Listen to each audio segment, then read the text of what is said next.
Brought to you by Vigor, co-powered by Sensodyne and Vimal. ಬಾಯಲ್ಲಿ ಹೇಳಿ ಕೇಸರಿ. ಈ ಕಾಂಗ್ರೆಸ್ಸಿಗರು ಸೋಲಿನ ಹತಾಶೆಯಿಂದ ಭಯಭೀತರಾಗಿರೋದು ಅವರ ಹೇಳಿಕೆಗಳಿಂದ ವ್ಯಕ್ತ ಆಗ್ತಾ ಇದೆ. ನಾನು ಅವರಿಗೆ ಪ್ರಶ್ನೆ ಮಾಡಲಿಕ್ಕೆ ಬಯಸ್ತೇನೆ. ನೀವು ಇಡೀ ಮುಸ್ಲಿಂ ಸಮುದಾಯವನ್ನು OBC ಪಟ್ಟಿಗೆ ಸೇರಿಸೋದು ಸಂವಿಧಾನಬದ್ಧವ?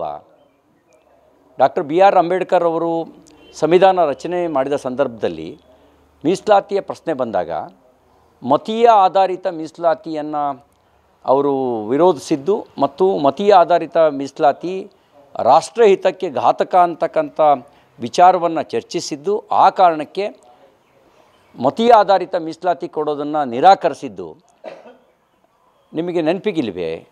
ಮತೀಯ ಆಧಾರಿತ ಮೀಸಲಾತಿಯನ್ನು ನಿರಾಕರಿಸಿದ ನಂತರವೂ ಕೂಡ ನೀವು ಮತೀಯ ಆಧಾರಿತ ಮೀಸಲಾತಿ ಕೊಡ್ತಕ್ಕಂಥದ್ದು ಮತಾಂಧತೆಗೆ ಬೆಂಬಲ ಕೊಟ್ಟಂತೆ ಅಲ್ವಾ? ನಿಜ, ಮುಸಲ್ಮಾನರೊಳಗೆ ಇರುವ ಹಿಂದುಳಿದ ಜಾತಿಗಳಿಗೆ ನೀವು ಮೀಸಲಾತಿ ಕೊಡೋದಕ್ಕೆ ಅವಕಾಶ ಇದೆ. ಆದರೆ ಹಿಂದುಳಿದ ಜಾತಿಗಳಿಗೆ ಮೀಸಲಾತಿ ಕೊಟ್ಟಿಲ್ಲ. ನೀವು ಇಡೀ ಇಸ್ಲಾಂ ಮತಕ್ಕೇ ನೀವು ಮೀಸಲಾತಿ ಕೊಟ್ಟಿದ್ದೀರಿ. ಇದು ಸಂವಿಧಾನ ಬಾಹಿರ. ಈಗ ಅದನ್ನು ಪ್ರಶ್ನೆ ಮಾಡಿದ್ರೆ ನೀವು ಯಾಕೆ ಭಯಭೀತರಾಗಿದ್ದೀರಿ? ನೀವು ಹೇಳಿ, ನಿಮಗೆ ಮತೀಯ ಆಧಾರಿತ ಮೀಸಲಾತಿ ಕೊಡೋದು ಸಂವಿಧಾನ ಬದ್ಧವೋ ಸಂವಿಧಾನ ಬಾಹಿರವೋ? ನನ್ನ ತಿಳುವಳಿಕೆ ಪ್ರಕಾರ ಮತೀಯ ಆಧಾರಿತ ಮೀಸಲಾತಿ ಕೊಡೋದು ಸಂವಿಧಾನ ಬಾಹಿರ. ಇದರಿಂದ ನೀವು ಹತಾಶರಾಗಿದ್ದೀರಿ. ಸೋಲಿನ ಹತಾಶೆ ನಿಮಗೆ ಕಾಡ್ತಾ ಇದೆ. ಅದಕ್ಕಾಗಿಯೇ ಸನ್ಮಾನ್ಯ AICC ಅಧ್ಯಕ್ಷರಾಗಿರ್ತಕ್ಕಂಥ ಮಲ್ಲಿಕಾರ್ಜುನ್ ಖರ್ಗೆ ಅವರು ಎಮೋಷನಲ್ ಬ್ಲ್ಯಾಕ್ ಮೇಲ್ ಮಾಡೋ ಪ್ರಯತ್ನ ಮಾಡಿದ್ರು. ಎಮೋಷನಲ್ ಬ್ಲ್ಯಾಕ್ ಮೇಲ್ ಅಂತಂದರೆ ನನಗೆ ವೋಟ್ ಹಾಕದೇ ಇದ್ದರೆ ಡ್ಯಾಶ್ ಡ್ಯಾಶ್ ಅಂತ ಹೇಳಿದ್ರು. ಅದೊಂದು ಎಮೋಷನಲ್ ಬ್ಲ್ಯಾಕ್ ಮೇಲು. ಆ ರೀತಿ ಬ್ಲ್ಯಾಕ್ ಮೇಲ್ ಮಾಡೋ ಪ್ರಯತ್ನ ಮಾಡ್ತಾಯಿದ್ದೀರಿ. ಯಾತಕ್ಕೆ? ಅಳಿಯನ್ ಗೆಲ್ಸ್ಕೊಳ್ಳೋಕ್ಕೆ. ನಿಮ್ಮಲ್ಲಿ ಕಾರ್ಯಕರ್ತನ ಗೆಲ್ಸೋಕ್ಕಲ್ಲ ನೀವು ಕೇಳ್ತಾ ಇರೋದು. ನಿಮ್ಮ ಅಳಿಯನ್ ಗೆಲ್ಸ್ಕೊಳ್ಳೋಕ್ಕೆ, ನಿಮ್ಮ ಅಳಿಯನ್ ಗೆಲ್ಸ್ಕೊಳ್ಳೋದಕ್ಕೆ ಒಂದು ಎಮೋಷನಲ್ ಬ್ಲ್ಯಾಕ್ ಮೇಲ್ ಮಾಡೋ ಪ್ರಯತ್ನ ಮಾಡಿದಿರಿ. ಈ ಕಾಂಗ್ರೆಸ್ಸಿಗರು ಸೋಲಿನ ಹತಾಶೆಯಿಂದ ಭಯಭೀತರಾಗಿರೋದು ಅವರ ಹೇಳಿಕೆಗಳಿಂದ ವ್ಯಕ್ತ ಆಗ್ತಾ ಇದೆ. ನಾನು ಅವರಿಗೆ ಪ್ರಶ್ನೆ ಮಾಡಲಿಕ್ಕೆ ಬಯಸ್ತೇನೆ. ನೀವು ಇಡೀ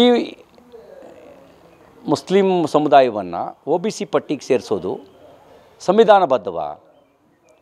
ಡಾಕ್ಟರ್ BR ಅಂಬೇಡ್ಕರ್ ಅವರು ಸಂವಿಧಾನ ರಚನೆ ಮಾಡಿದ ಸಂದರ್ಭದಲ್ಲಿ ಮೀಸಲಾತಿಯ ಪ್ರಶ್ನೆ ಬಂದಾಗ ಮತೀಯ ಆಧಾರಿತ ಮೀಸಲಾತಿಯನ್ನು ಅವರು ವಿರೋಧಿಸಿದ್ದು ಮತ್ತು ಮತೀಯ ಆಧಾರಿತ ಮೀಸಲಾತಿ ರಾಷ್ಟ್ರಹಿತಕ್ಕೆ ಘಾತಕ ಅಂತಕ್ಕಂಥ ವಿಚಾರವನ್ನು ಚರ್ಚಿಸಿದ್ದು, ಆ ಕಾರಣಕ್ಕೆ ಮತೀಯ ಆಧಾರಿತ ಮೀಸಲಾತಿ ಕೊಡೋದನ್ನು ನಿರಾಕರಿಸಿದ್ದು ನಿಮಗೆ ನೆನಪಿಗಿಲ್ವೇ?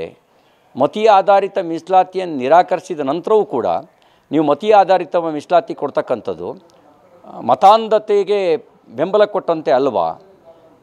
ನಿಜ, ಮುಸಲ್ಮಾನರೊಳಗೆ ಇರುವ ಹಿಂದುಳಿದ ಜಾತಿಗಳಿಗೆ ನೀವು ಮೀಸಲಾತಿ ಕೊಡೋದಕ್ಕೆ ಅವಕಾಶ ಇದೆ. Brought to you by Vigor, co-powered by Sensodyne and Vimal. ಬಾಯಲ್ಲಿ ಹೇಳಿ ಕೇಸರಿ.